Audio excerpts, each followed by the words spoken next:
अरे जे डोळ्यांना दिसतं ते सत्य असतं तसं नाही. सत्य अनुभवायचं असतं, जाणून घ्यायचं असतं. अरे एक वेळ डोळे फसवू शकतात पण आत्म्याची अनुभूती ती कधी चुकवू शकत नाही. स्वामी असं कसं होईल? जी गोष्ट आपल्या डोळ्यांसमोर घडते ती खरीच असते ना? सूर्य मावळतो तेव्हा असं वाटतं की तो अदृश्य झालाय पण अस्तित्वात तो तिथेच असतो. सत्याचंही तसंच आहे.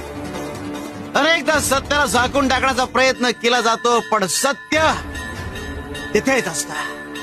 लोकांच्या मनातील खरी भावना ओळखता येते का? मनाचं नातं जिथे असतं तिथे समजूत नव्हे तर अनुभूती असते. स्वामी, म्हणजे स्त्रीच्या हृदयात अशी शक्ती असते ज्यामुळे ती आपल्या पतीला ओळखू शकते. प्रेमातून जन्मलेलं नातं शब्दांनी नव्हे तर आत्म्याशी जोडलेलं असतं. मनाच्या गाभ्यात अशी एक जाणीव